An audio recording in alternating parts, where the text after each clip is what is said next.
Bueno, Silvia, hoy producción eligió un tema sobre el que sin duda habrá mucha tela para cortar, para aprender, así que queríamos meternos ya en caja.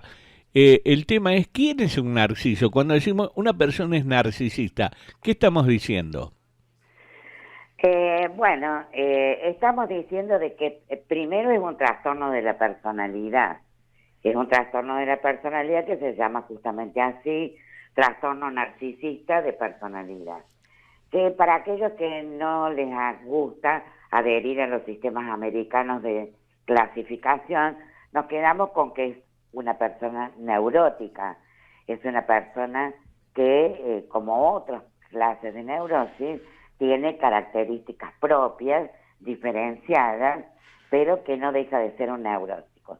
Esto lo aclaro por la permanente confusión que existe acerca de si es lo mismo que una psicopatía, Bueno, cuando hay características muy distintas. nos detenemos ahí, Silvia. ¿Y neurótico qué es lo que es?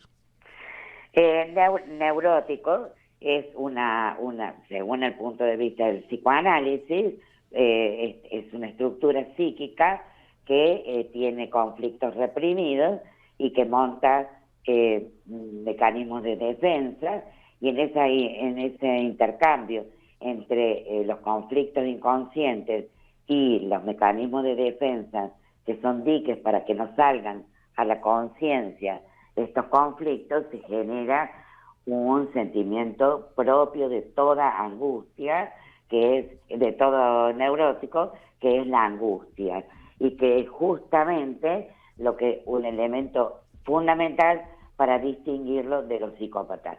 Los psicópatas carecen de angustia. En cambio, el narcisista es un neurótico, es un ser de angustia que depende de la mirada de los otros, depende de los otros para sentirse importante. Es decir, es un patrón de grandeza, de una necesidad de ser admirado, que le cuesta mucho ponerse en el lugar del otro, pero lo que lo marca definitivamente es esta necesidad de mostrarse y sentirse grandilocuente, y por tanto es el clásico soberbio que vemos delante de nosotros, que está minimizando a todo lo demás, que cree que todo lo sabe y está convencido de eso, ¿sí? De que es brillante, de que es bello, de que requiere además una atención especial, una atención propia. Por eso son personas que dentro de una pareja o dentro de cualquier ámbito donde se muevan, van a ser altamente demandantes. ¿Demandantes de qué? Están pidiendo todo el tiempo ser admirados y ser puestos en ese lugar arriba de todo, por encima de todo, ¿sí? Es decir, tiene esa necesidad excesiva de ser admirados, y así se comporta. Y si las condiciones son propicias, mucha de la gente que lo rodea puede creerles, y por tanto es el típico trepador que va a través de su manera de ser, atropellador y demás, ubicándose en lugares importantes para él, ¿sí? Esa es la necesidad que él tiene. Otras personas, ya más con las luces más prendidas, huyen inmediatamente de este tipo de personalidades, porque siempre van a ser menoscabadas, van a ser como aspiradas energéticamente en lo que son sus capacidades, y terminan siendo también personas con una escasísima autoestima, autovaloración de sí misma. Y lo peor es que este narcisista, con su permanente elocución acerca de su grandiosidad, los hace sentir que ellos son los culpables de ser así, menores, insuficientes, culpables de que las cosas en la pareja o en el ámbito laboral, por ejemplo, no salgan como son. Es decir, son menos.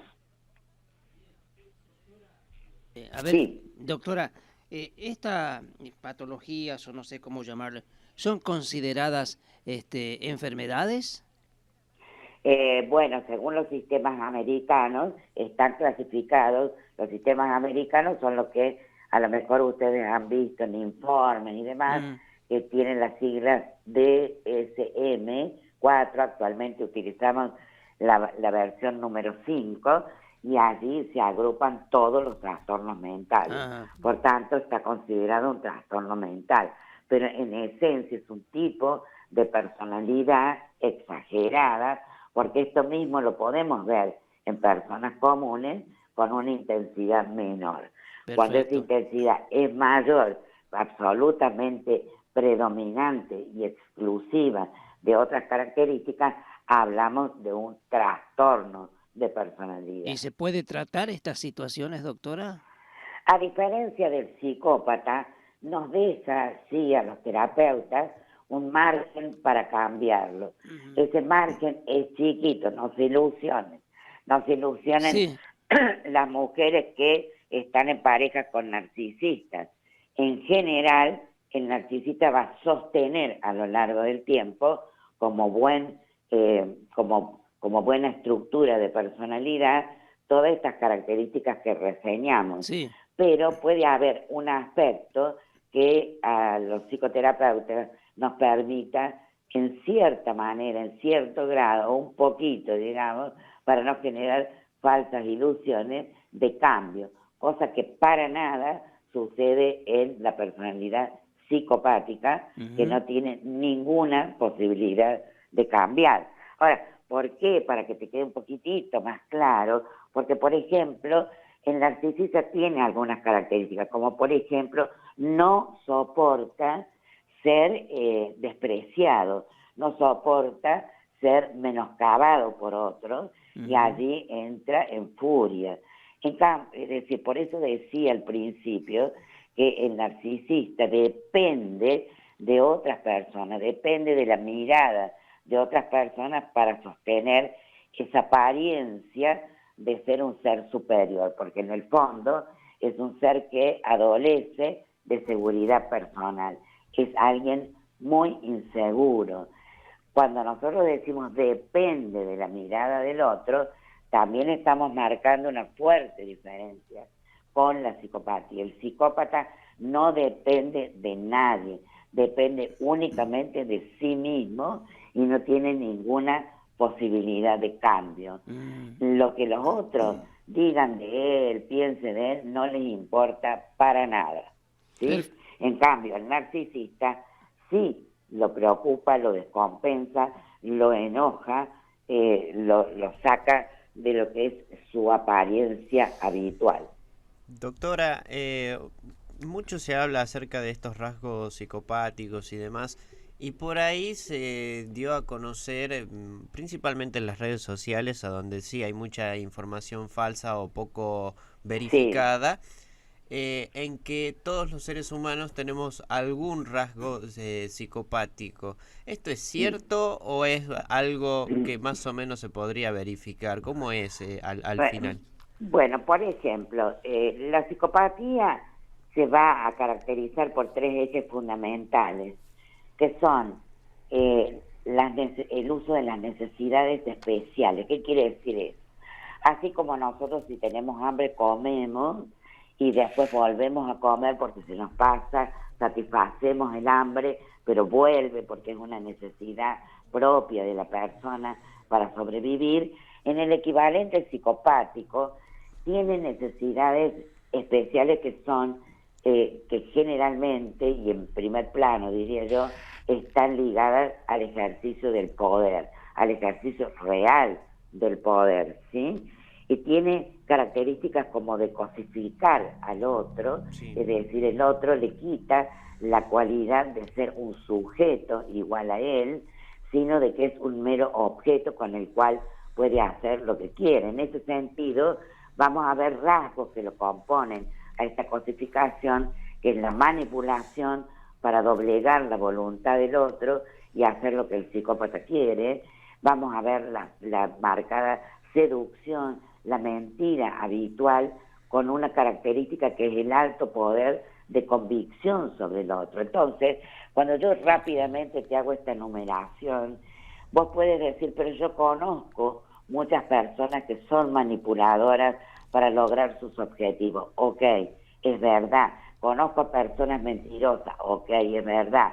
Pero para que una persona sea psicópata debe reunir todas estas características y tener esas necesidades especiales ligadas al poder para no irnos al plano criminal, ¿no es cierto?, de tener apetencias sexuales como un pedófilo o de llegar a matar incluso a sus propios hijos, o como ha sido noticia estos días de un hijo hacia sus propios padres, Sí. que está todavía investigándose. Sí. Es decir, que hay rasgos. Ahora, lo que tú me preguntas es, ¿podemos tener rasgos?